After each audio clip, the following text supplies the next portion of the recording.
Good evening, everyone. Good evening. My name is Darren Reesberg. I'm the Executive Director at the Institute of Politics here at the University of Chicago, and we are officially open.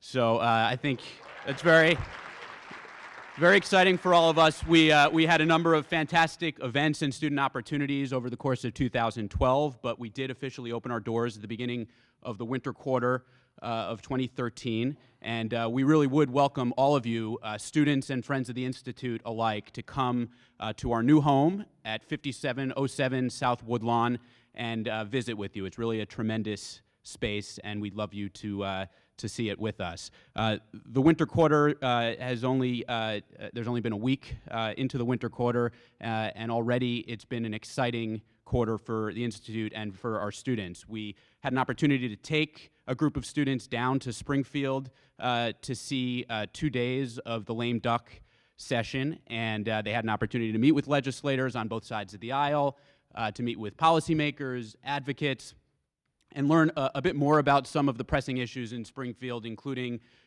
pensions, of course, same-sex marriage, the assault weapons ban. All issues were addressed for the students, and they left with a better understanding of what it is that needs to be done down there. My major failing was that in those 2 days, I did not treat any of the students to a horseshoe. And for any of you students who have not been down to Springfield, you should Google that. It's nothing short of awesome. The students then came with us, a number of students, to Washington, D.C. over the past couple of days. Another fantastic experience for our students, where they had the ability to tour the Pentagon. They had an opportunity to go see a taping of Chris Matthews' Hardball and meet with some of the staff there. And then to top that all off, had the opportunity to go to Langley, Virginia, and meet for a substantial period of time with the acting director of the CIA. So it's good to be a UChicago student. They, despite their best efforts, for all of you Zero Dark 30 fans, they could not find Maya. The quarter has a tremendous. There's a lot more in store for us and for all of you, and so we're all excited about this. Starting in February and going until the middle of March, we're going to have a 6-week program that takes a look back at the 2012 campaign and election and dissects it over the course of those 6 weeks, breaking it down week by week to discuss different issues ranging from polling to messaging to the reporters' coverage of the campaign, and doing so by bringing in the top operatives of both the Romney and the Obama campaigns. There'll be a whole range of types of events and venues, some of which will occur here, some at our home, and there'll be fellows that will stay for a week at a time to actually engage more deeply with the students during that period. We'll then start off in the spring with our more robust fellows program, where we'll have our fellows staying for the entirety of the spring quarter. Again, these fellows are former elected officials, policymakers, political journalists who will run these weekly discussion groups for our students and actually spend time in our house, in their offices, and live in Hyde Park. So really a chance for them to get a good feel of the university, the city, and for students to have tremendous access to them. Tonight we're here for what I expect will be an exciting, evocative, and productive panel entitled "The Politics of Guns in America." And in just a moment, our fearless leader, David Axelrod, will introduce the moderator and the panelists. Before he does, you should have received note cards when you had checked in. If any of you hadn't, we'll have staff here, so just feel free to raise your hands and they will be able to provide you with a note card.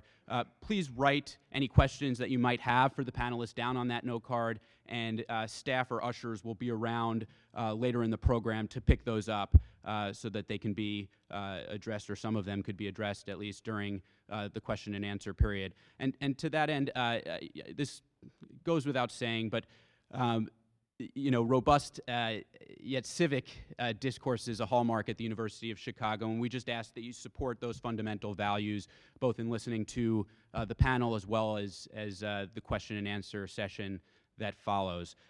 So now, to introduce the moderator and the panelists, please join me in welcoming the clean-shaven, David Axelrod.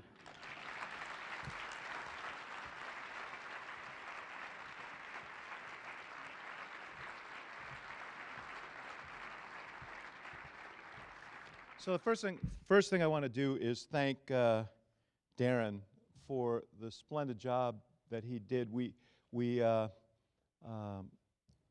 came together during the course of the campaign when I was not yet available to work on this project, and he did such a splendid job of organizing this institute, of recruiting just a splendid staff, of involving the students and the university community. So he's done a spectacular job. So now that he's out of earshot, give Darren another hand, will you? So. I want to thank the students and the university for being so welcoming to this idea of an Institute of Politics. It's been a thrill to get this project up and running, and particularly to interact with young people on this campus. The whole idea behind the Institute of Politics is to expose people on this campus to practitioners, to bring to this campus provocative debate and discussion, to ultimately this summer be placing young people in internships in government and politics and media and NGOs, Washington and state capitals and city halls and overseas, because we have such a bright, capable group of students here, and in this room there are people who have the ability to change the world, and we want to make sure that they think about that as a career option. I am just thrilled to be here. And as I said, one of our goals was to bring provocative and timely discussion to the University of Chicago campus, and I can't think of a more timely discussion than the one we're going to hear tonight. The horrific tragedy at Newtown has rekindled the national debate on guns that's been going on for a half a century. On the one hand, the right to bear arms is enshrined in our Constitution. Many Americans keep firearms for their own protection. And since our inception, the tradition of hunting and target shooting has passed from generation to generation. But a grim ritual also has grown up over time. It's the one we're all too familiar with here in Chicago and in other urban communities across the nation. It's the one that has gripped all of us who've watched these unfathomable scenes of mass murders from Tucson to Aurora to Newtown. It's the grim right of stunned, inconsolable parents burying their children. It's the heartbreaking sight of makeshift memorials marked by teddy bears and flowers.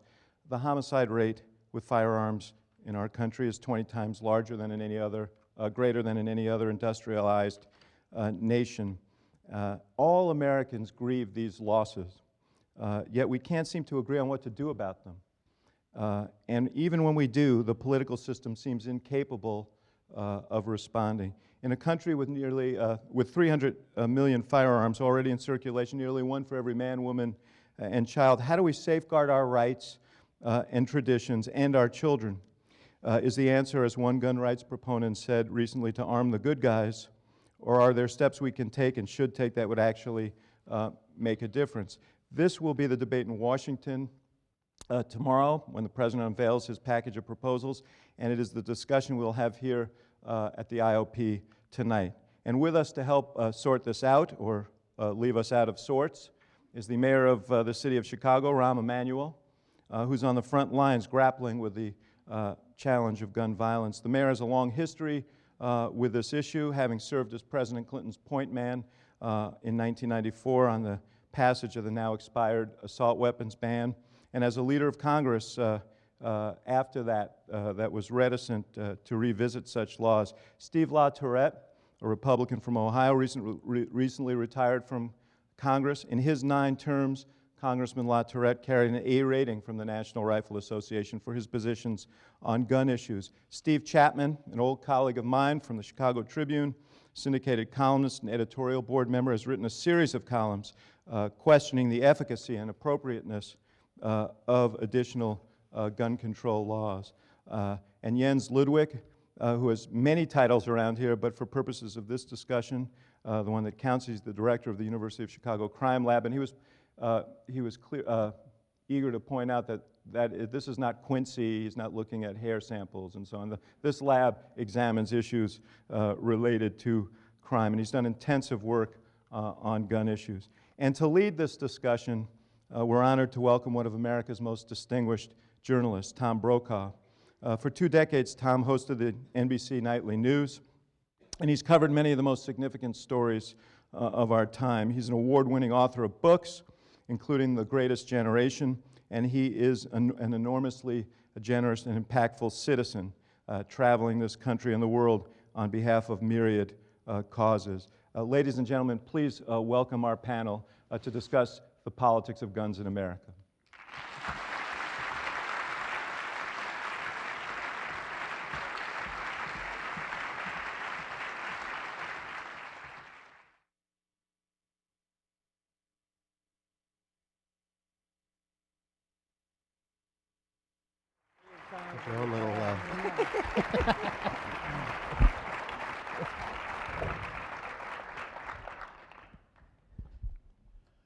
Thank you all very much for being here.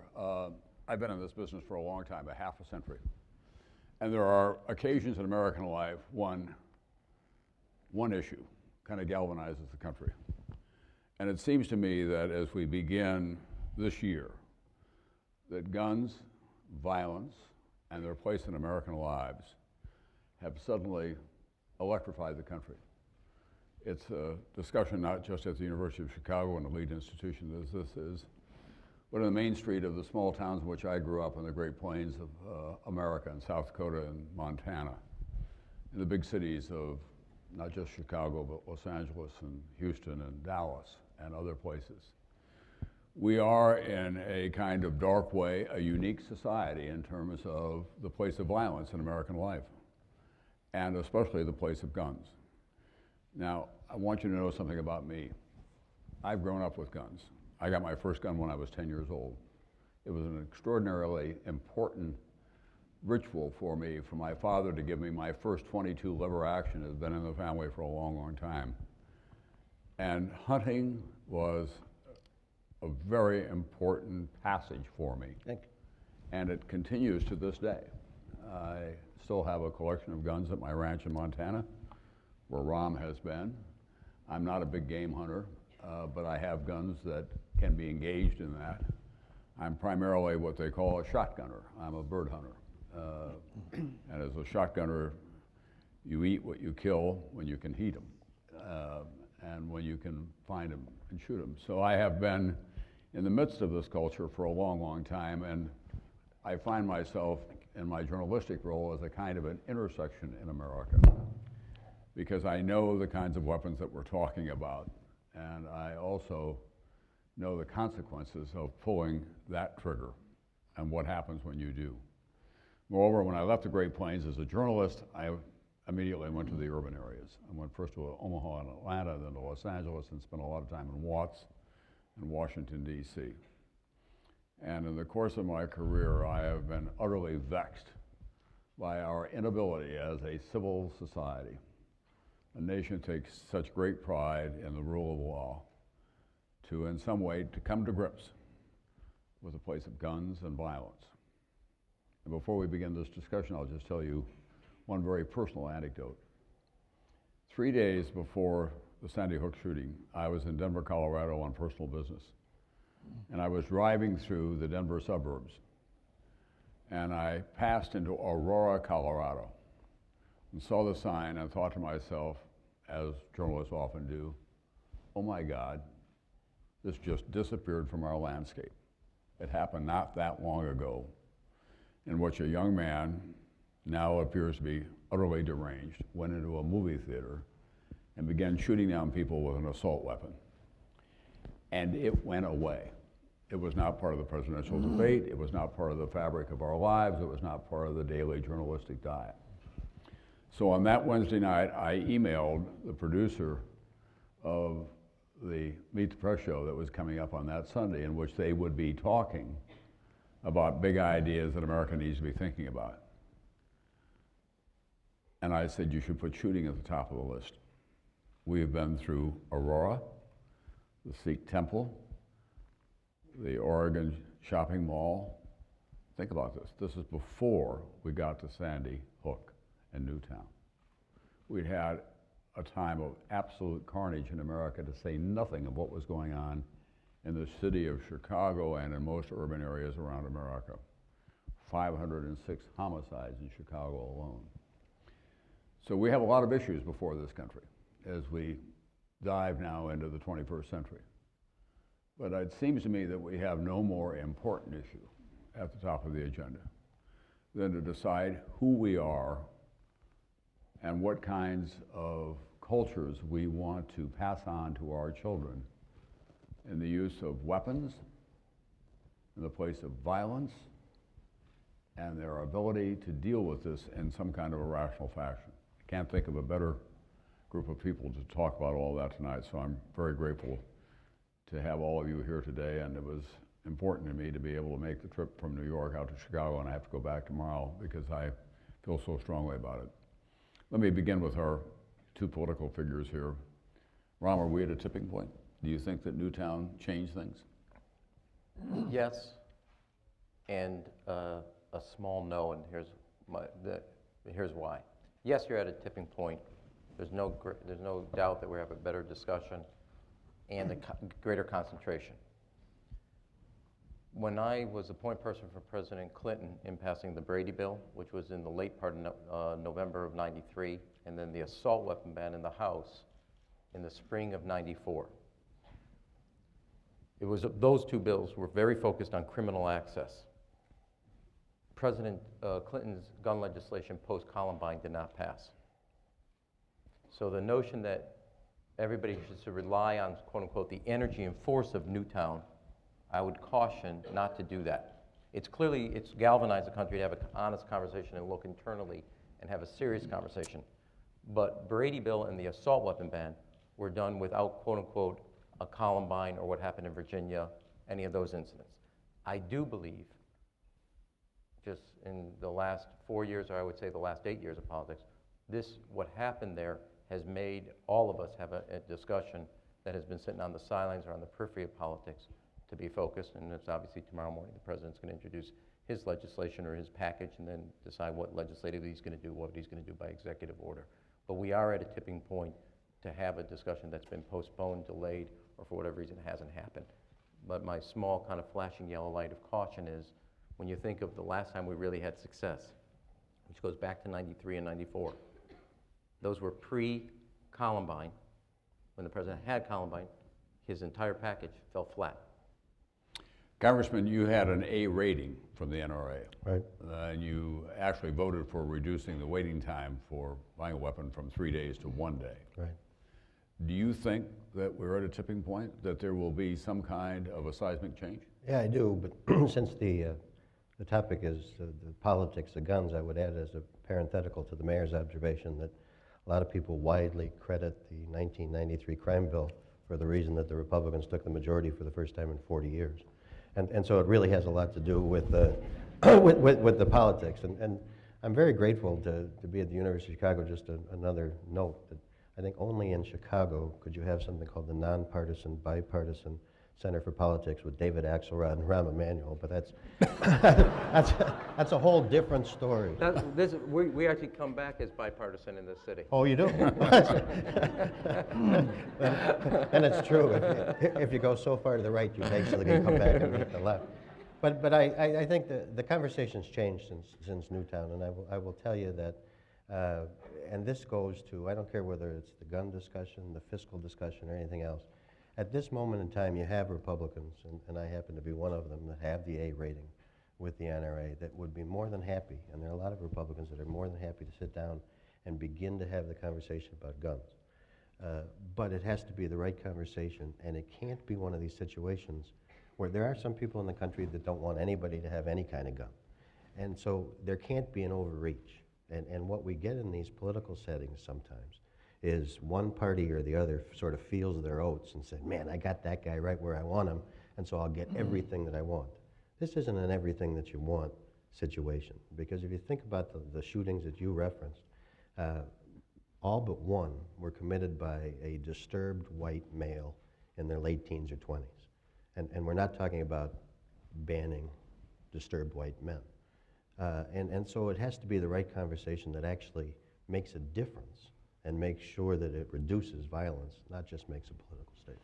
Let me ask the Academy representatives who are here, as you see it from, and I'm not using this in a derisive way, from the ivory tower, as you look at the place of our society in the 21st century, and as the champions, as we see ourselves, of the rule of law and civility, as a kind of, as Ronald Reagan liked to say, a city shining on the hill.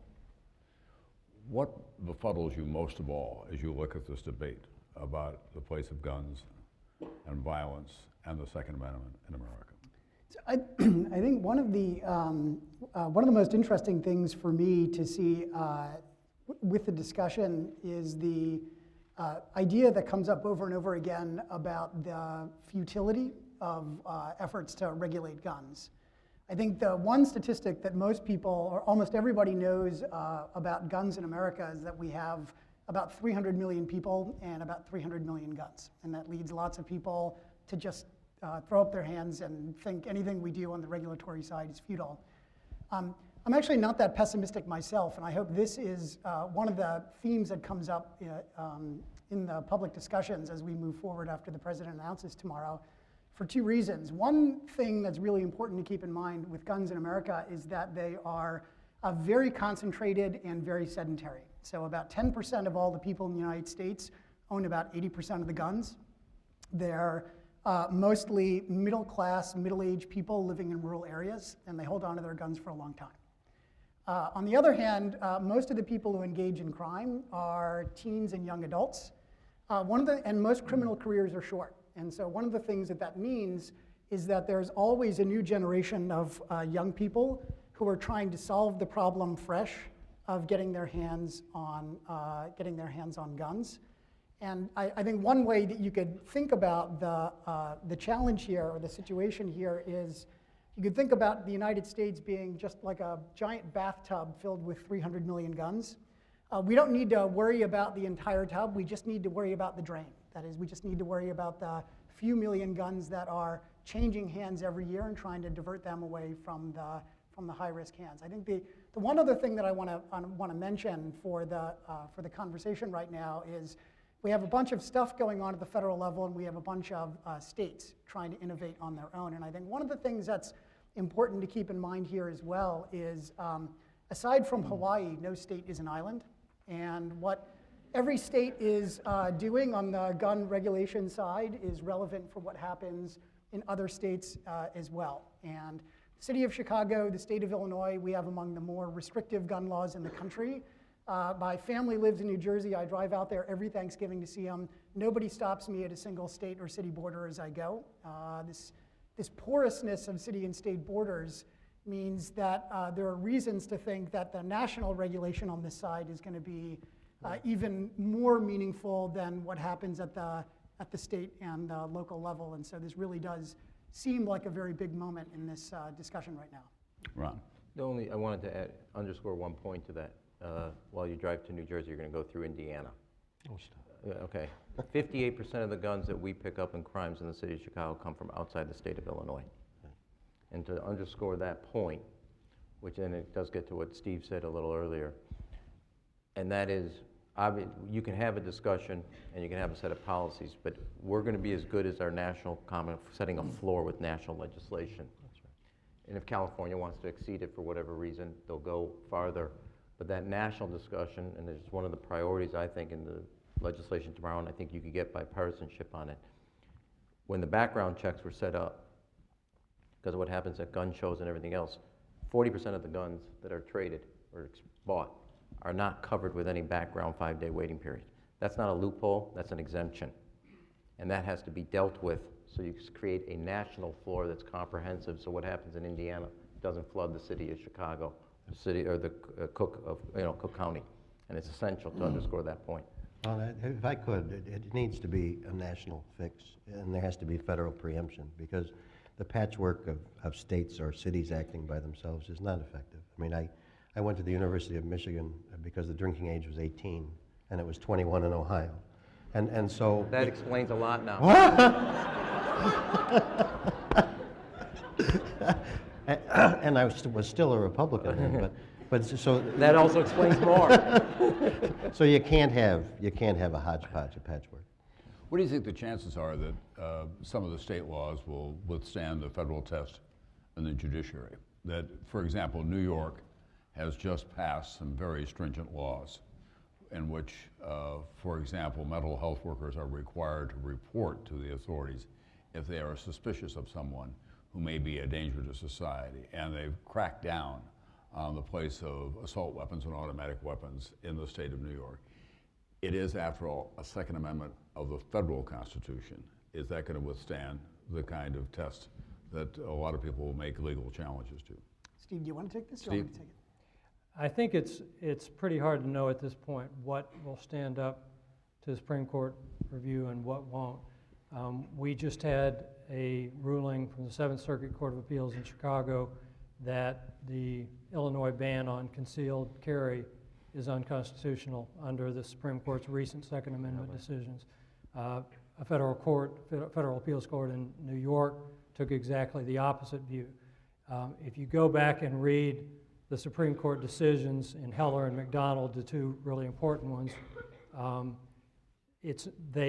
they suggest that there's a fair amount of latitude for the democratic branches of government to regulate guns, but they also put a definite boundary on how far those can go. So an outright ban on handguns like we had in Chicago before, like Washington, D.C. had, that goes too far. Whether the Second Amendment right goes as far as to extend this right of self-defense that the Supreme Court found that you have in the home to when you leave the home is another question entirely. And I think ultimately probably what happens in Congress is not going to be greatly affected, is not going to be greatly constrained by what the Supreme Court is going to allow. I think the court on things like regulation of particular types of guns, waiting periods, background checks, and things like that will probably be willing to allow that sort of thing. I want you all to know that I've just not been sending MASH notes to my wife, who is away, by the way, while I'm here. So those of you who are getting here in time, I know this is a big appointment for you every day. You may not have seen nightly news tonight, but Chuck Todd actually had a report on what the president's going to recommend tomorrow, and I thought I would share that with you and then get your reaction, beginning with you, Congressman. Universal background check, that tops the list. The president's going to push hard for that. Prohibition of high-capacity ammunition magazines. Thinks it's a prohibition of anything above 10 rounds. There were 30 rounds in the magazines that were used in Newtown. Some type of assault weapons ban, some type. Anti-trafficking legislation to impose stiffer penalties on gun sellers. In addition, the gun control source says that Obama will not announce 19 executive actions, but among the ones he will choose are prosecuting people who fail background checks. 71,000 did that last year.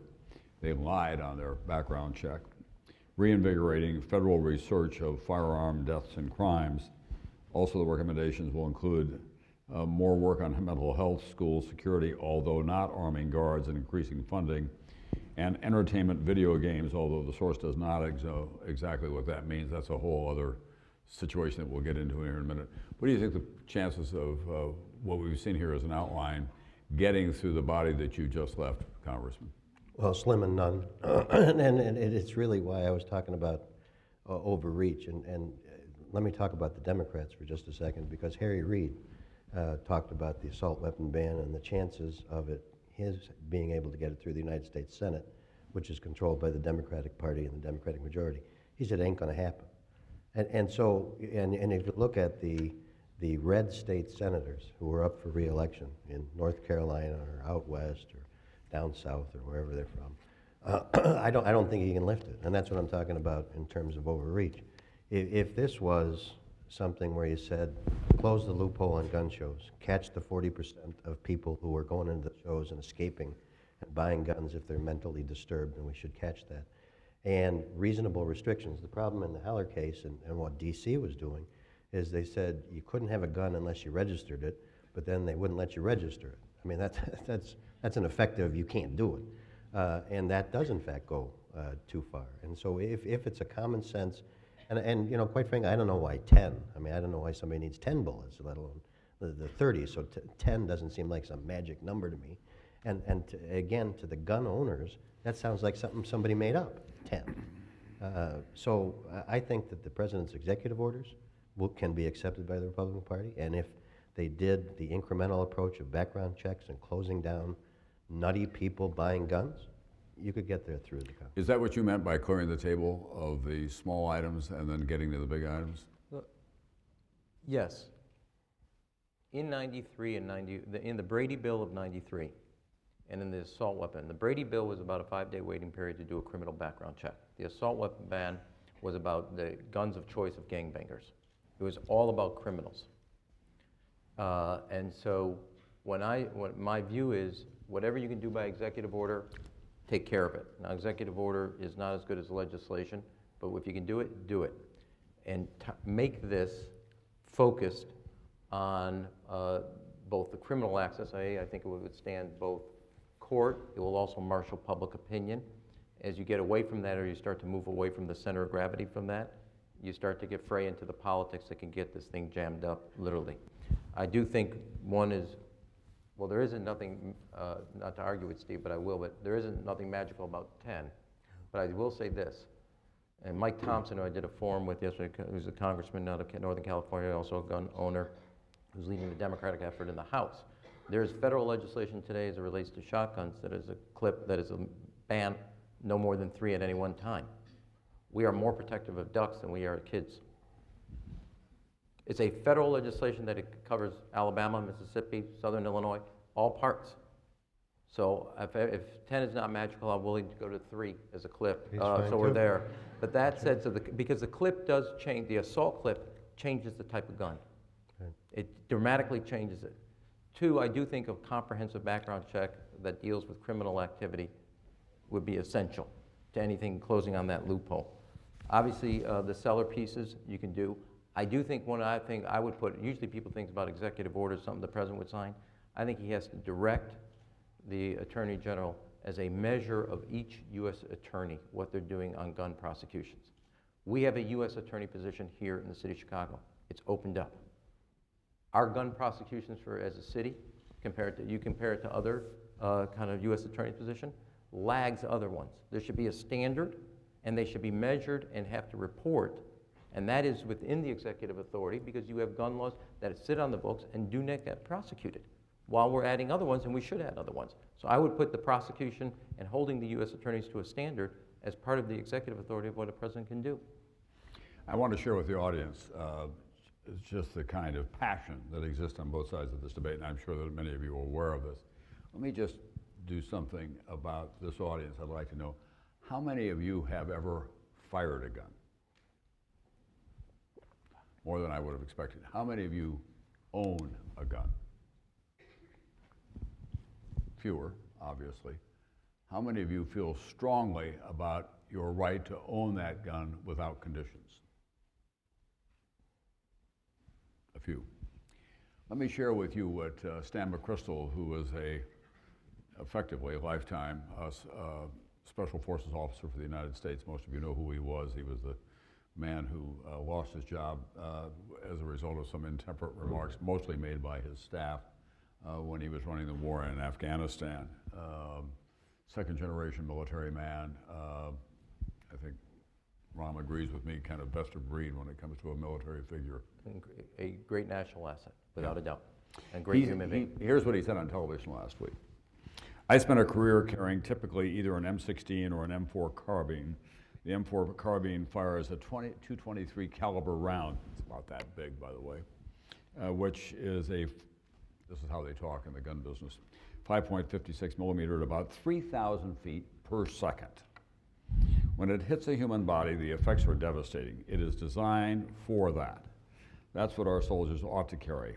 I personally don't think there's any need for that kind of weaponry on the streets, and particularly around the schools in America. We've got to take a serious look. I understand everyone's desire to have whatever they want, but we've got to protect our children, we've got to protect our police, we've got to protect our population. Serious action is necessary. Sometimes we talk about very limited actions on the edges. I just don't think that's enough. That's what he said on Morning Show. Then in the modern media culture in which we live, there were a lot of responses, including this one, always anonymously. I beg to differ with General McChrystal that an AR-15 semi-automatic rifle should be possessed only by the military. What if our own government becomes so tyrannical that we find ourselves in a second civil war to recover our lost or stolen constitutional rights? Do we really stand a chance with revolvers, single-shot bolt-action rifles, and perhaps compound bows? General McChrystal seems to have forgotten our country was formed by an armed insurrection against a tyrannical government. Heaven forbid, if we are forced to repeat history in that regard, we must have the resources to win. And then another response, it is the Constitution, Mr. McChrystal. I trust the men that wrote it a great deal more than you. What if the battlefield becomes your own backyard? If I could jump in here at this point, Yeah. I think the stuff you just read, I think, captures some of the incoherence of this whole debate, because I think what both opponents of assault weapons and makers of assault weapons, and I use that term in quotes because it's not a technical term, is to greatly exaggerate how different they are from other guns, and they're actually not. What distinguishes an assault weapon as it was defined in the 1994 law is not how fast it can fire, it's not how lethal the ammunition is, it's not how accurate it is, it's mostly cosmetic things, like whether it has a bayonet mount, whether it has a pistol grip. I mean, if you look at these things, they look like military weapons. If you're talking about how they actually function, they're no different from all sorts of ordinary hunting rifles. They're semi-automatic. They're often referred to as automatic weapons. They're not. That's a huge difference between what the military has and what civilians can buy. It may look like what the Army has, but it doesn't do what those guns do. And that's what makes this, for somebody like me, this whole debate very frustrating, because you spend a lot of time trying to disabuse people of misconceptions that opponents of assault weapons, and well as some people on the other side, seem very attached to. But Steve, I've got a lot of sporting weapons. I hang out with people who have sporting weapons. None of us have 30-round magazines that we can shove into the sporting rifle, for example. And I've fired on a semi-automatic basis the kinds of assault weapons that we're talking about here. And by the way, they can be constructed in 100 different ways now, because there are all these kits that can allow you to put together things that stay within the limits of the law. But I know people who have AR-15s with 30-round magazines, right, and what they use them for is target shooting. Right. The number of people who get killed with assault weapons compared to the number of murders we have in this country is very small. You're far more likely to be killed by somebody with a knife than somebody with an assault weapon. 80% of the gun homicides in this country are committed with handguns, which are not affected by the assault weapons. But would you concede that the worst of the carnage that we've had in the last year have become with assault weapons? I mean, that's obviously, as a factual matter, it's true. The question is, if you take those guns away, are you depriving people who want to do that amount of damage of weaponry that would be equally effective for their awful purposes? And the answer is you're not. There are plenty of guns that were available under the assault weapons ban, that would be available under the proposed one, that would be equally or more destructive than the weapons that they used in those mass shootings. Before there are a couple of people who want to comment on this, but let me just ask you, how old are you? How old am I? Yeah. I'm 58. All right. You and I are, I'm older, but more than I like to acknowledge, by the way. It's an unfair question. But in the course of our lifetime, and as gun owners and the people who are aware of what's going on with weaponry in America, would you also acknowledge that there has been this kind of introduction of those kinds of weapons in a way that we didn't have them before and didn't feel a need to have them before? I mean, The 58 question was a lot easier, don't you Yeah. think? The Yeah. one, The 58 question was a lot easier. I mean, there are lots of things that we didn't have when you and I were young, But below these many decades ago. no, when we were young, but if we liked guns and wanted to use them, and they were a part of our life, and they were part of the culture in which we grew up about hunting and target shooting and all those other things, they satisfied our need for them. But however you describe it, an assault weapon and the platform for an assault weapon, which can be modified in a lot of different ways these days, has taken over, as you know, a lot of the gun enthusiasts, has it not? I mean, they're selling a lot of them right now. Right, and more every day. I'm but- sorry, all right. 99.5% of those guns are never going to be used for anything but hunting, target shooting, home protection, kept in a place for, in case of a home invasion. Very, very, very few of them are ever going to be used for criminal Ron. purposes. I think, did you want to say something, Steve? Well, I just want to say that this whole business about what people are using today, that's how Mitt Romney lost the election, with that whole horse and bayonet thing. So I wish we'd stay away from that, because I think we're not using flintlocks anymore, and as the president said, we're not using bayonets anymore. And so it is a different type of weaponry. But the other thing that's missing here, I think, and when I talk about overreach, that nutty email that you read and General McChrystal's observation is people always say, well, why do you need an assault weapon? Nobody needs an assault weapon, but that's really not the issue. If you read the Heller case and you go back to Marbury versus Madison, why does somebody in this country need to have a trial by jury? Why does somebody who's robbed a bank need to have the Fourth Amendment protection of having a search warrant issued before you search them? Nobody needs those things. The issue is that they're enshrined in the Constitution.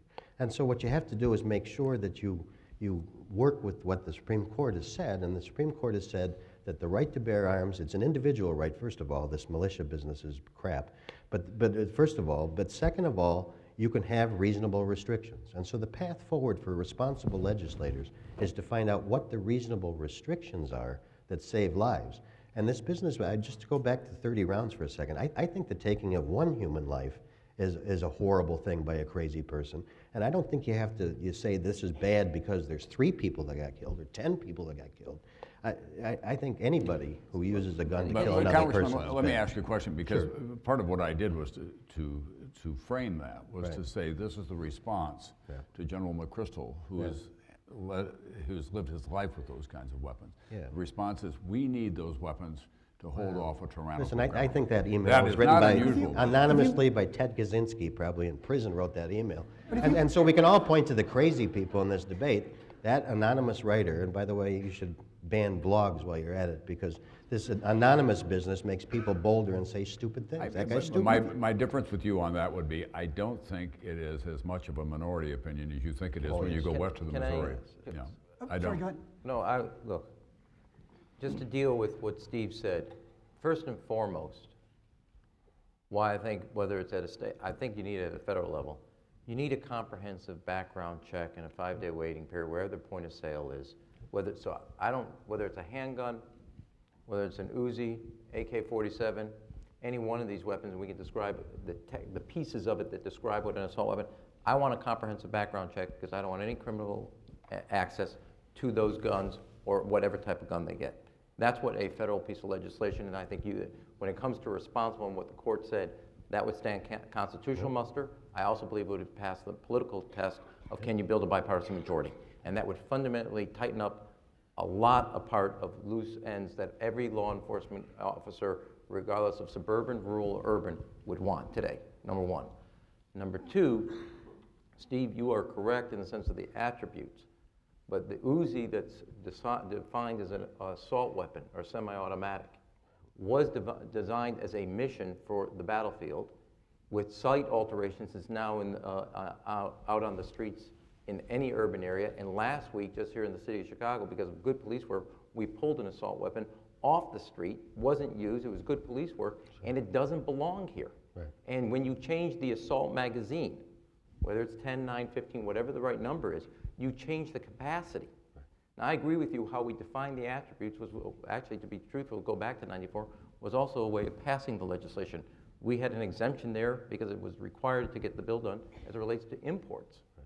That doesn't change the facts. So my view is, what are we doing to stop criminal access, whether it's, and to quote the former congressman, crazy white guys who are alienated, or whether it's here on the streets of the city of Chicago or in any other urban area.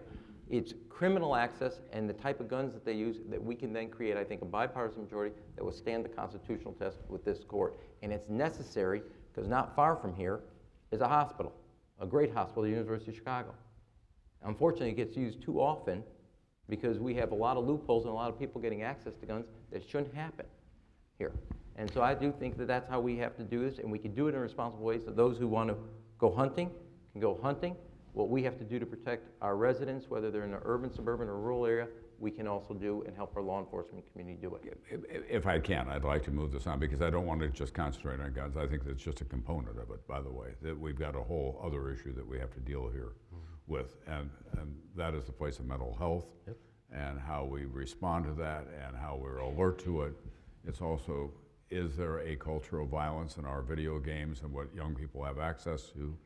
Every one of these shooters recently has shown up in combat gear that looks very much like somebody that you will see in a combat game of some kind on video.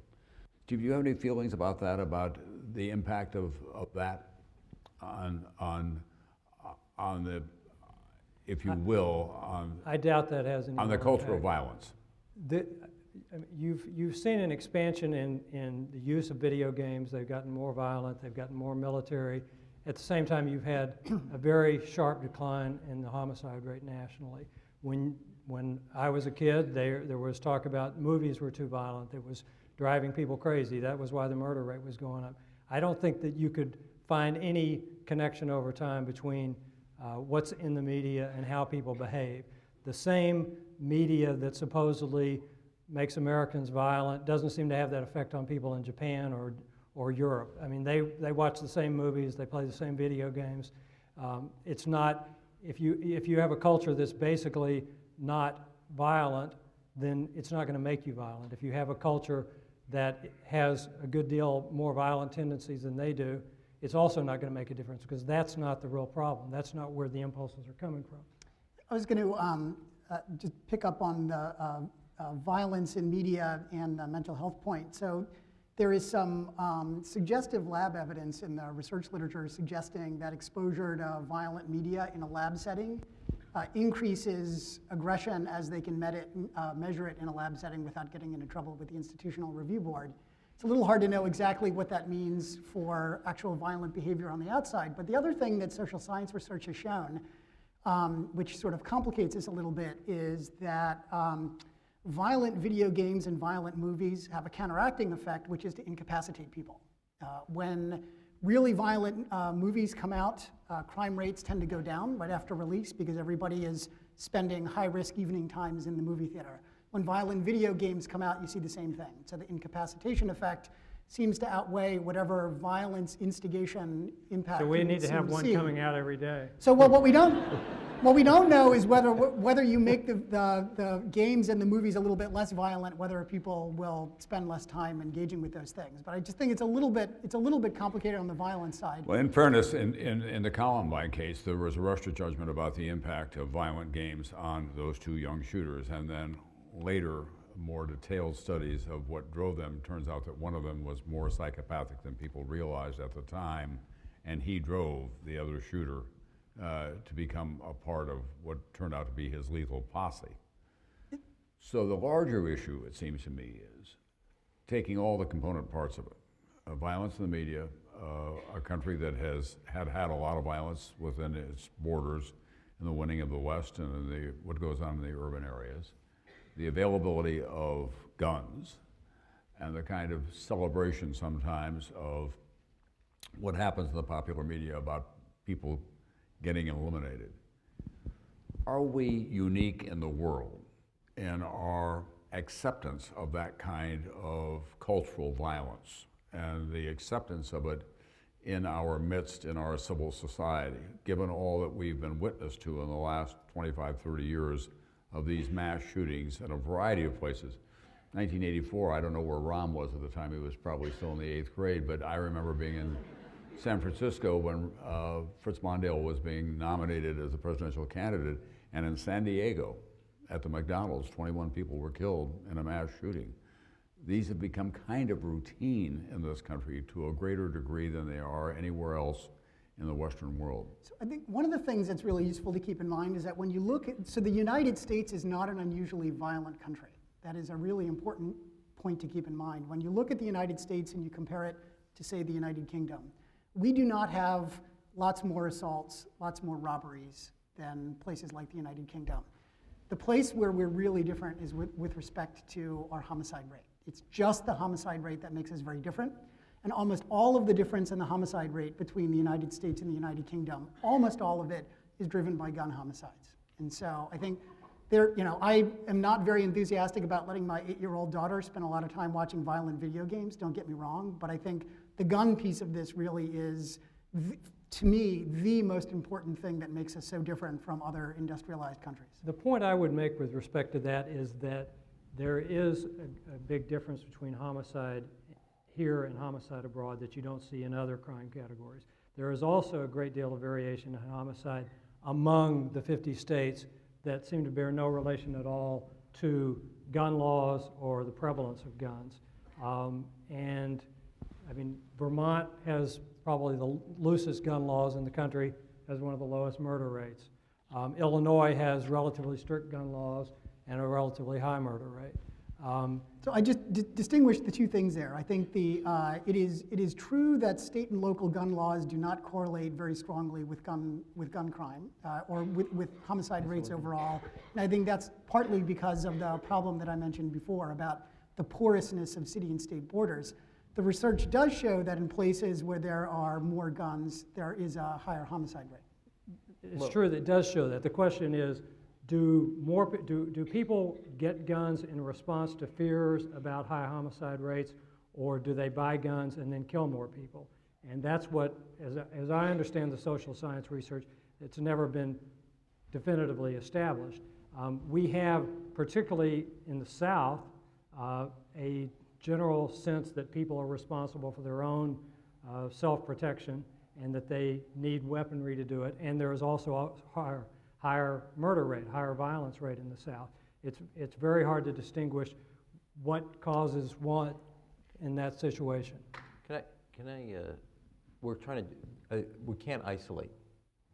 I would argue that, well, I mean, it's the first time I've heard this research that somehow violent crime goes down when a violent video gets. I've never heard that or seen that taken. But that said, to try to isolate this, I think, is slightly wrong. Let me say one thing, and that is pre-94 crime bill. You had a 30-year run of crime going up and violence going up in the city. In fact, like James Q. Wilson, the sociologist, would say that we're just going to have to get used to this fact. That policy passed in '94, which began the decline both in crime as well as violence, had a comprehensive approach about more police on the street doing community policing, getting guns off the street, like the assault weapon ban in combination with the Brady Bill. It had the 3 strikes, you're out. It had what was derided at that point, but what is basically considered after-school programs. It was derided by Newt Gingrich as the midnight basketball. But it had a comprehensive approach, and it had stiffer sentences for all types of crimes. And in fact, federal crimes, and it had death penalty in it. Well, and that approach, which was comprehensive, so when we talk about guns and gun laws, in the sense of dealing with violence overall, culture plays a role, I believe. I'm a little taken aback by this data, but culture plays a role. There's a value system, parenting plays a role. There's a no doubt that, and so when I say culture, I would add a whole set of components to it, not just entertainment, although that's not exempt, but parenting, values-based. I would say after-school programs that give kids a positive reinforcement and get kids off the street. So to think of this in a comprehensive fashion and then take a look at each aspect. Gun laws by themselves, if anybody says here after the president introduces his legislation, that in and of itself is going to solve either homicides or our problem, that's not going to happen. Is it a necessary component to stopping violence in our society? Absolutely, but everything else also has to come into place, which is, I don't know what they're going to do on the school part, but the biggest thing you could do to help, after school programs. So when the bell goes off, kids have a place to go with an adult supervised activity, doing a positive reinforcement, giving them an alternative to what happens on the street corner. Whatever the gun law is, it has to work in complement to that. And that's the biggest way you're going to have an impact on violence in a society. One of the things that happened in '94 when you did the assault weapons ban, I know this because my son-in-law was involved in working with Janet Reno on the bill, was that she had, as a prosecutor from South Florida, came up with the concept of safe schools, healthy communities, in which it was a holistic approach, in which you got the community involved, not just the police on an enforcement basis, but working with the community and trying to develop some kind of overarching approach, if you will, to the community. Before we go to questions from the audience, let me ask each of you to just give me, if you will, a kind of summary going on from here, from this day forward. 2 years from now, if you had to design a kind of ideal reaction to what we've been through in the last year, would you see this just as an anomaly, or would you see it as something that's going to require us to be much more proactive across the front that we've talked about here, about the access to weapons and the kinds of weapons, the culture and the place of the law in governing all of that? Or will it be no different? We're going to start with me. I think I hope this is a moment to do a variety of things, as the mayor suggests, to combat this problem.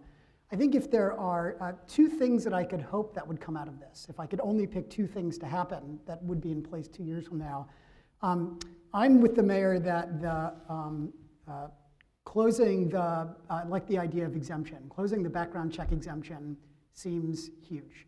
I think in terms of making progress on this problem, that would be like winning the Super Bowl and the World Series and the NBA Finals all at once. I'm not a hockey fan, so I'm not going to add that in there. What about private?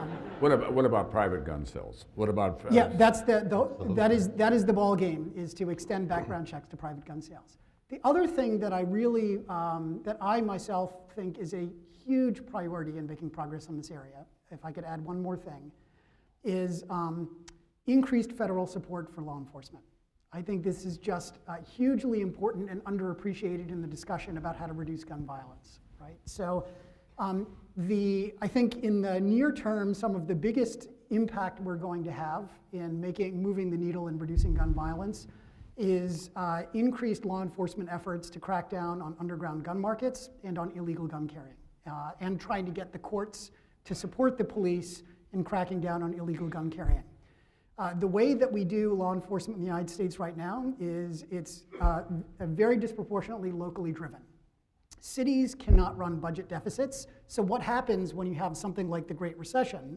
You have cities all over the country having to scale back because they can't run budget deficits. That's exactly what you don't want to do, is have to scale back local employment during an economic downturn. I think they're missing you in the fiscal cliff debate right about now. Yeah, well, this is a huge thing. There's a Department of Justice program that provides grants to local law enforcement to hire more police. I think that program could easily be 20 or 30 times its current $1 billion a year size. I think that would be one of the most productive things that the federal government can do to really make progress in this area.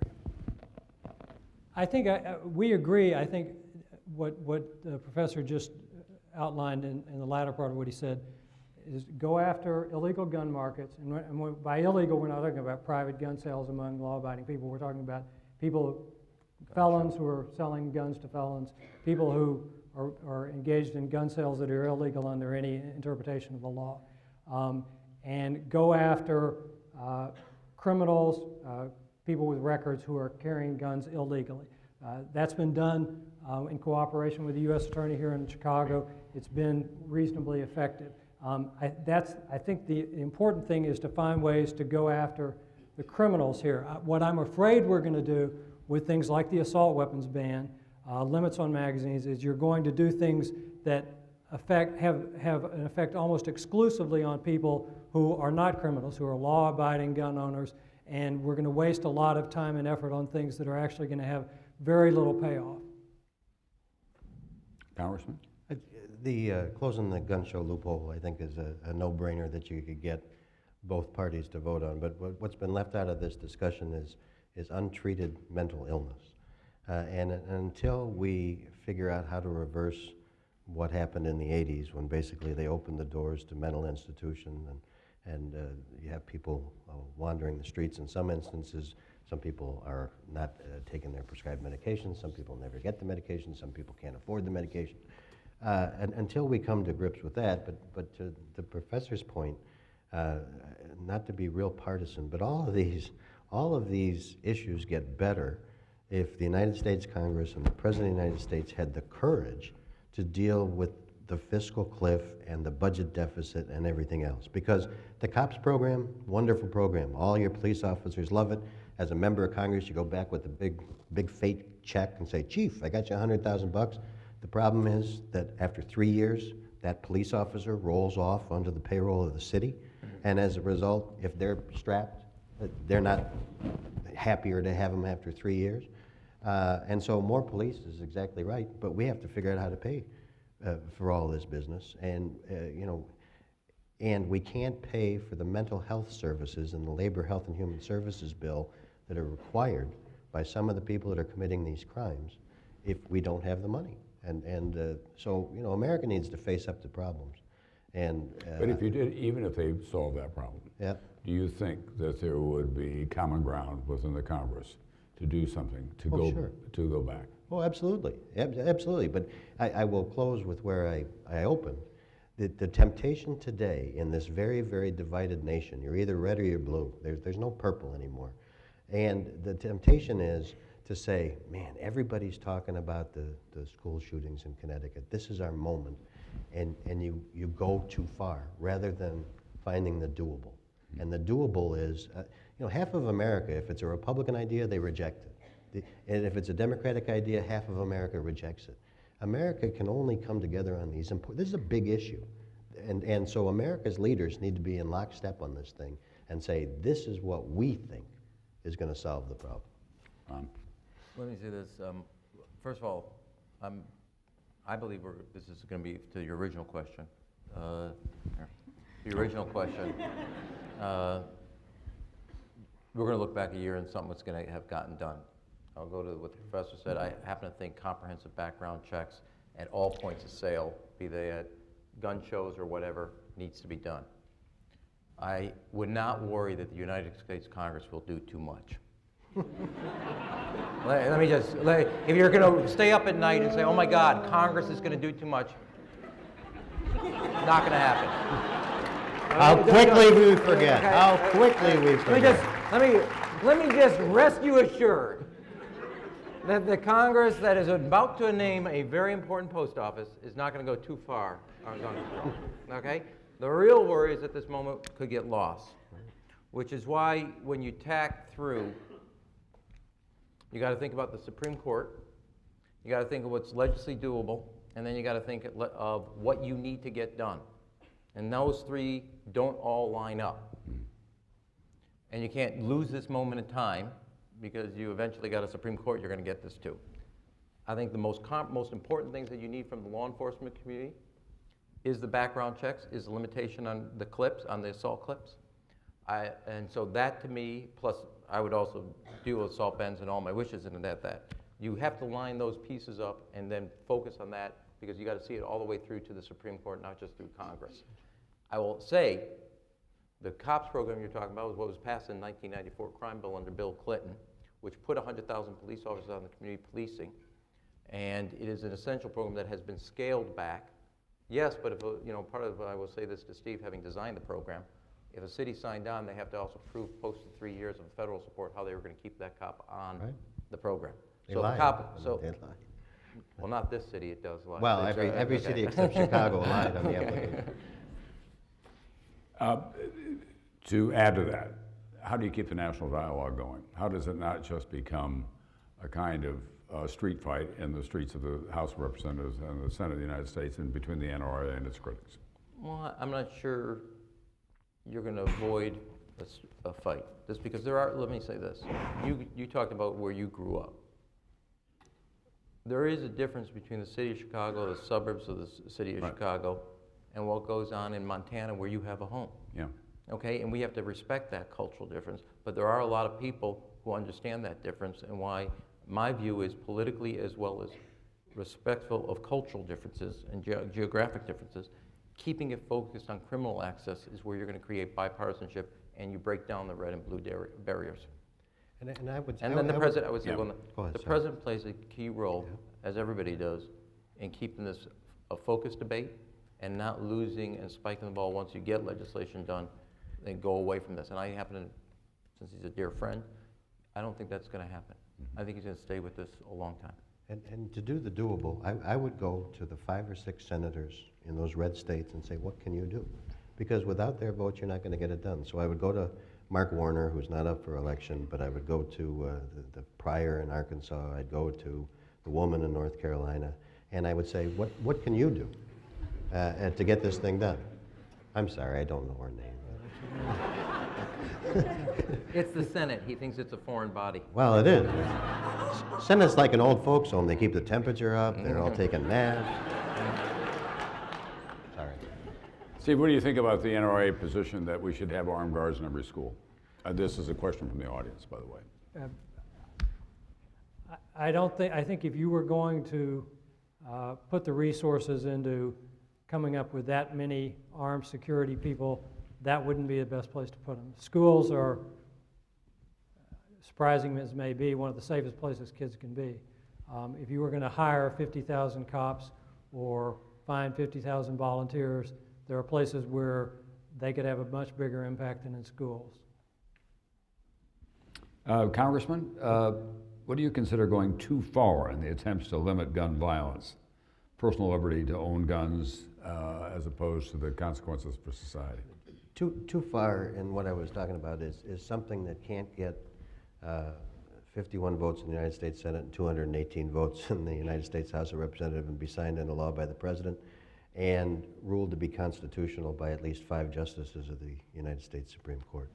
And what we do, sadly, today in politics, and I'm really offended what you said about the Congress, but what we tend to do is try and develop the next campaign theme rather than solving the problem. And what's missing in America today on guns and everything else are people saying, what can we do? What can you take, Rahm? What do I need, Steve? Get it done and get out of town. Rather than making it a campaign issue to send you stupid mail, to send us money so we can go beat up the other guy because he wasn't tough enough or weak enough or whatever it is on whatever the issue is. Chicago obviously has a huge problem with illegally acquired weapons in the inner city especially. I remember talking to your predecessor about this, in which Rich said, we need the federal government to come in here and crack down alcohol, firearms, and tax on the tax issue. If we can bust them on that, on the drug dealers and others, we can go a long way toward disarming them. Does that make sense? Well, look, the federal government, I agree with Mayor Daley, the federal government can play a huge role in where it puts its resources. You have the DEA, the Drug Enforcement Agency over here, ATF, or the old ATF over here, the U.S. Attorney, each U.S. Attorney does something different. I think this has to be central and focused for a U.S. Attorney and for the federal government, and to be more integrated. And I'll give one example where we have, in different parts of the city, Englewood, Austin, in Grand Crossing, brought the federal government, because we got additional resources from those different respective law enforcement agencies in those areas. We've actually seen a decline in homicide and shootings. You can see that in Englewood, you can see it in the 11th District in Austin. So how the federal government plays a role from an enforcement side, I'm not sure what, I think what, if I'm interpreting what you just said, what Rich also meant is if you can't get them from the just pure prosecution using their violation of tax laws and other places Right. to prosecute them, a la kind of Al Capone, for lack of a better example. Right. Yes.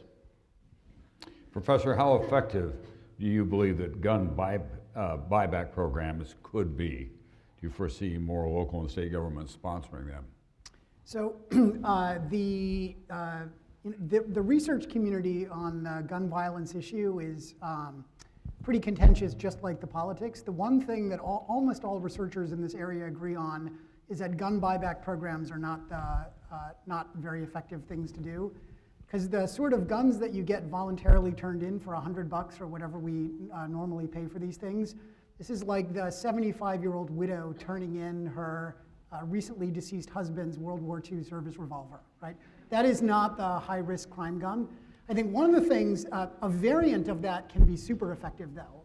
Something that Superintendent McCarthy actually piloted when he was in New York City, which is offering people rewards for information about somebody else having an illegal gun. I think that is a really promising idea, and it has the potential to get you some of the same deterrent effects against illegal gun carrying that you get with New York City stop and frisk, but without having to do 600,000 or 700,000 stop and frisks every year. Rahm, let me ask you a question. One of the examples I've used recently when I go around the country and talking about social movements from the ground up as opposed from the top down is MAD, Mothers Against Drunk Driving. Drinking and driving used to be socially acceptable in America. God knows I did too much of it out in the Great Plains when I was growing up, and most members of my generation did as well. And Candy Lightner was a Maryland housewife who lost a child to a drunk driver and changed the rules, changed the laws, changed the social behavior. Now the Newtown parents are beginning to speak out and organize themselves. Do you think that that will have any effect in the long term? Oh, yes. I mean, I'll give you 3 different type of, whether it's drinking and driving, seatbelt, smoking, and all the consequences that come from smoking. And you can see clearly both value system and culture, values, and laws all come. And I actually think that's what, when we were talking earlier, while I think we're going to be different, I don't actually just mean the legislation that's going to get passed. I think we're passing through a moment where we're actually asking, when you look at some of your questions, a little more about who we are, and what we want to be. And I actually do think that's going to be one of the biggest things that come out of this. Won't be the legislation, will be actually the citizen mobilization that comes out of this. Steve, what about the NRA and how it can, if you will, to some degree, retool itself so it's not just a polarizing instrument, that it becomes part of the dialogue in a constructive fashion that goes beyond just kind of locking down. And I've dealt with them for a long, long time over the years, and I can tell you frankly, some outrageous stories about how they have treated people who even suggest that they want to take a look at the place of guns in America, and they unleash a jihad, nothing less than that, against anybody who raises these questions. What you can do about the NRA. I mean, I think the NRA could be potentially valuable because they have a lot of expertise on technical issues. And they have a much larger base than most people realize that they do, by the way. Right. They know a lot about the issue. If they were willing to bring that knowledge to bear in a productive way, they could be helpful. Unfortunately, I think the NRA is not interested in appealing beyond its base. What it's interested in doing is whipping up panic about people having their guns taken away. And if you go back and look at what the NRA, and I mean, I say this as somebody who on actual matters of policy agrees with the NRA more than not. If you go back to what they said during the campaign about President Obama, what they said in 2008 is he was going to take your guns away. He was going to ban handguns nationwide. He was going to be the most anti-gun president in history. Of course, he did almost nothing in the way of gun control in his first 4 years. And in fact, the Brady campaign gave him an F in an assessment of his record. So what did the NRA do in 2012? They could have said, you know, we were wrong about Obama. He's not really our guy, but he's probably not going to do very much to infringe on gun rights. No, they went back and they said exactly the same things in 2012 that they had said in 2008 and had been proven wrong about. I'm afraid the NRA is mostly interested in whipping up hysteria to raise money for itself and perpetuate itself rather than to do anything particularly productive. So the responsible members of the NRA, when do they begin to raise their hand and say, wait a minute?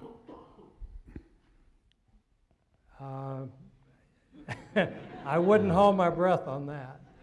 How much do you think the NRA is promoting the interests of gun manufacturers and gun sellers? I mean, I don't know where they get their funding. I don't know how their funding breaks down. They obviously get some from the gun industry, and you can make a sort of prima facie case that the sort of tactics they use are helpful to gun sales because you got a big surge in gun sales after Obama was reelected. I mean, there were some places in 2008 after the election where big stores like Cabela's ran out of ammunition You because couldn't buy ammo. Yeah. right, because they were so afraid Yeah. that Obama was going to take away your ammunition. Rahm. When I look back at 93, 94, and then also forward, the big mistake is not enough pressure, too much focus on the NRA and not enough focus on what the gun manufacturers are doing. One of the reasons I've said what we're going to do, and I'm going to lead this effort with other mayors that have already been talking about this with the Conference of Mayors, is putting pressure on the gun manufacturers, who are actually calling more of the shots with the NRA than the other way around. Your question is soon NRA and the gun manufacturers. Gun manufacturers have a huge influence on what the NRA does. It's not the membership.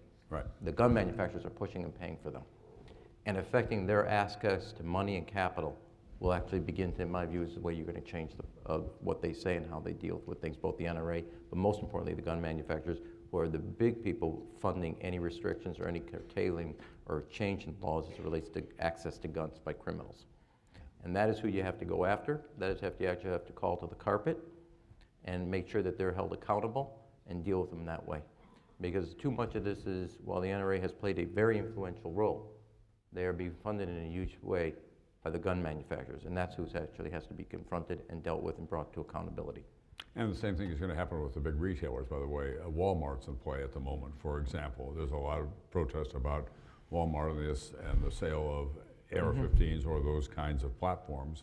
And Walmart has said it's taking a hard look at it, and we'll see what the impact is going to be. If I could, just to the NRA, I think this debate needs the NRA. And the reason I say that, this is a political calculation.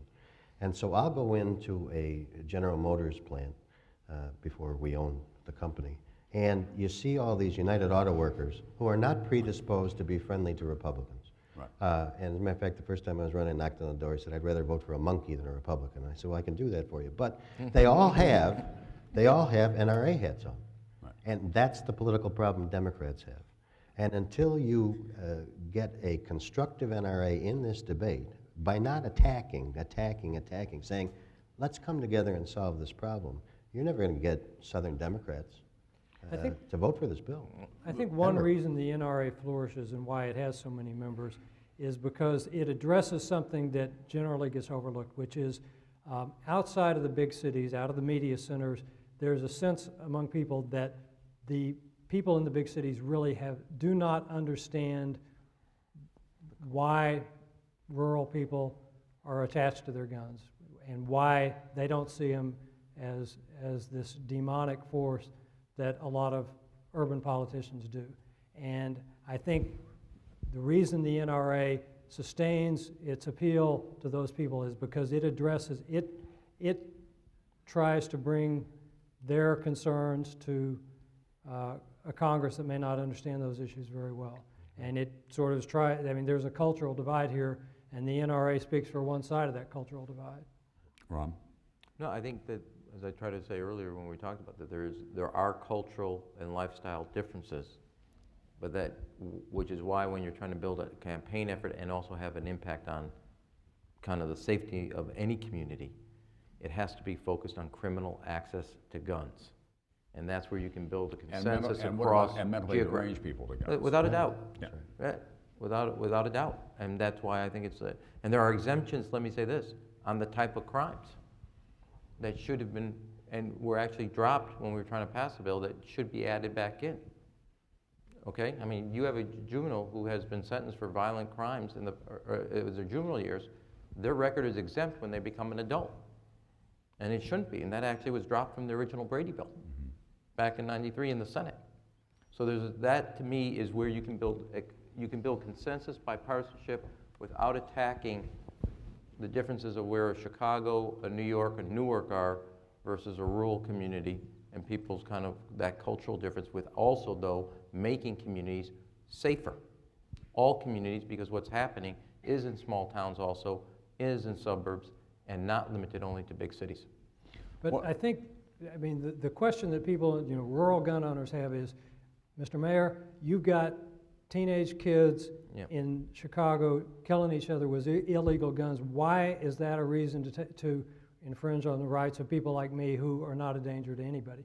And I think what politicians, leaders like yourself have to do is find ways to go after the people who are misusing guns in a criminal way without burdening the people who are not. Is there, Rahm, you spend some time in the West now, and you've, I think, come to appreciate the difference in the culture there, having spent some time there. I've had other people from the big city areas who've come to Montana as well. One of them is Senator Schumer of New York, who got out there, and he was for the 55-mile-an-hour speed limit until he tried to go across Montana at 55 miles an hour and realized it would take him 8 days, I think, by the time he got done. It's a scary thought. Yeah. Schumer in Montana? It's on a whole host of levels. For 8 days. But should there be a proactive effort of some kind? I mean, there are lots of different groups at the grassroots level who are trying to come together on this. Can there be at the federal level an attempt to marry the cultures on this issue, if not marry them, to find common ground where they can work this out and talk to each other in a way that we don't now in the heat of the moment? If you were back Chief of Staff of the White House, would you say to the President, you should go to Colorado or to Wyoming and bring in the governors of those states and other interested parties? Well, yes, but I wouldn't do, what I would do, there is a place and a role, and actually, to tell you the truth, the farther you're going to get from Washington, the more civil that conversation is going to get, from a political standpoint. It doesn't mean that somebody that wrote that email that you read to McChrystal won't show up, but actually a town hall-like format, in not a place where you're going to find, I mean, I don't want to stereotype that you're going to have a consensus, but we're at the University of Chicago, I'm making some judgments here that you're going to have a consensus, or which is more typical of an urban environment, that you're going to go into, let's go back to Aurora. Let's go back and bring in the communities in and around Aurora, Colorado. That I think is an important conversation, because I think you'll find there is probably more consensus around the country for what we refer to as responsible and common sense gun legislation that complements other things. You'll also find, I would argue, in Republican areas or more conservative areas, a lot of support for after-school programs. Sure. You'll find a lot of that. And so I think the farther away you get, actually would be good in that continuing that conversation. And so I would say that so you dispel, dispel or break down cultural barriers. Because there are differences when, you know, like in your ranch in Montana. Rahm came to my ranch as White House Chief of Staff to go fishing. And I said to my ranch manager, who is an avid outdoorsman and quite apolitical, owns a lot of guns, but he's primarily a traditional bow hunter. And I said, Rahm Emanuel's coming, he's White House Chief of Staff, and he said, yes, and I said, he's bringing the Secret Service detail with him. Oh my God, he said, I've got to go hide my guns. And Rahm and I laughed about this, and I said, no, they're going to love your guns. You were talking about the Secret Service. Secret Service came, and they spent a lot of time, and then he came back on other occasions to go fishing as well. And the Secret Service and my ranch manager actually bonded over his. But that's right. But respecting that, and I think I don't want to use your ranch hand, but your ranch hand would understand what I'm trying to do here in the city of Chicago and have respect for it, because it knows that what's going on in a part of a small town of Montana. And the farther you get away, you will have that conversation that's actually in a political free zone, that you can have that, and I think you will have that consensus. Here's the and other, I think the president should here's do the that. other half of the Montana story that I want to tell you, though. That a couple of years ago, Justice Scalia came out, and with Dick Cheney. He was not with Dick Cheney. Justice Scalia came out to Montana to go fishing, and we'd had Justice O'Connor fishing in another piece of property that some of us are involved in, so we had to give the judicial inclusion rule. If we could have Sandra Day O'Connor, we could have Justice Scalia. And a friend of mine who was a banker in Bozeman, a very conservative man, called me and said, could you take him fishing? And I said I would. I'd never really met him before. And I tried to put him at ease by saying, look, the entire day is off the record, Mr. Justice, because otherwise you'll be asking me about my judicial decisions, and I'll be asking you about the news, and he didn't want to go there at all. And at dinner that night, my friend, the banker, opened the conversation in a provocative way by saying to me, they call him Nino, his friends do. He said, I took Nino down the main street of Bozeman today, and I took him into a shop of a very well-known merchant in Bozeman, Montana. And he said he got so excited, he came over and shook Nino's hand enthusiastically, and he said to him, "Thank you for allowing me to keep my guns." And he was very pleased with having said that to me. And I said to my friend, even Justice Scalia knows that's not the issue. The issue is what goes on in the inner city of America. Come to New York and see the illegal handguns and the carnage that it visits on the neighborhoods there.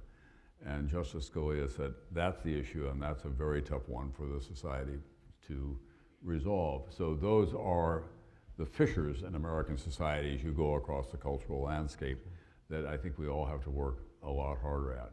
I want to thank you all very much for your attention. I want to thank our panel, especially. I think that this has been something